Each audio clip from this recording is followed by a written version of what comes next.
देखो बच्चे, वर्ग 10 के अगले क्लास में जो पढ़ाए थे उसके आगे है अनियर प्रत्यय। अनियर प्रत्यय का प्रयोग भी चाहिए और योग्यम के अर्थ में होता है। धातु के साथ मिलने पर र का लोप हो जाता है और अनिय ही शेष बच जाता है।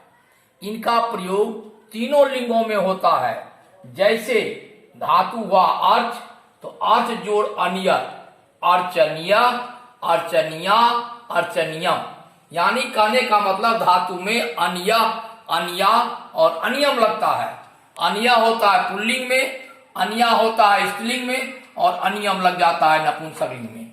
उसी का फिर दूसरा उदाहरण खेल, खेल जोड़ अनियर, खेलनीय, खेलनिया और खेलनियम। वही फिर हुआ पुल्लिंग में अनिया, स्त्रीलिंग में अनिया और नपुंसकलिंग में अनियम। यानी ये तीनों लिंगों में होता है। अब देखो बच्चे, सत्री और सानच। तो मैंने क्रिया के दो रूप पढ़ाए हैं, जैसे हिंदी में भी पढ़ा होगा उसी प्रकार से संधि में संस्कृत में भी है, प्रश्मनय पदी और आत्मनय पदी। तो सत्री प्रत्यय में प्रश्मनय पदी धातु लगती है। इसका अर्थ होता है होता हुआ, अर्थ में होता है। इसका प्रयोग तीनों लिंगों और सातों विभक्तियों में होता है। इसका प्रयोग तीनों लिंगों और सातों विभक्तियों में होता है। समझ गए? जैसे पठ जोड़ सत्री, पठन, स्त्रीलिंग में पठंती और इसमें पठक। तो देखो बच्चे, इसमें धातु में अन पुल्लिंग में लगता है, स्त्रीलिंग में अंति लगता है और नपुंसकलिंग में अत लग जाता है। उसी प्रकार से लिख धातु से अगर बनाएंगे तो लिखन, लिखंती और लिखत। इसमें भी अन, अंति और अत लगा है।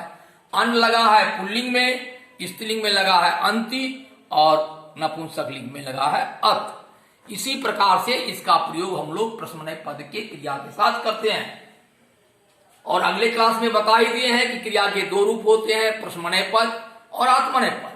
आप देखो बच्चे, अंतिम जो कृत प्रत्यय का अंतिम प्रत्यय जो आपको पढ़ना है वो सानच प्रत्यय है।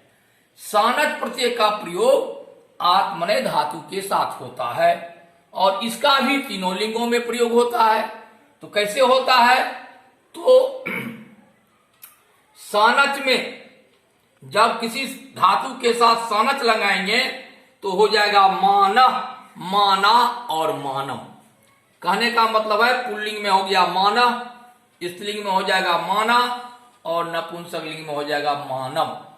जैसे लव जोड़ सानच, लव माना, लव माना और लव मानम इत्यादि। इसी के आधार पर आपको उदाहरण जो दिया गया है, इसी आधार पर प्रश्न दिया गया है, इसका आप उत्तर बनावें। और आपको जहां भी समस्या हो हमारे मोबाइल नंबर पे आप फोन करके हमसे पूछ लें, हम आपको यहां से सारा चीज समझा देंगे। अब आज बच्चे आपका कृत प्रत्यय जो है वह पूरा हो गया। इतने ही जितना मैंने पढ़ाया है उतने पर आधारित सवाल आपको बोर्ड में पूछा जाएगा। इससे अधिक आपको नहीं पढ़ना है। यही आपका सिलेबस है।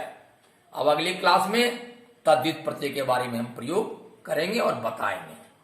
बस।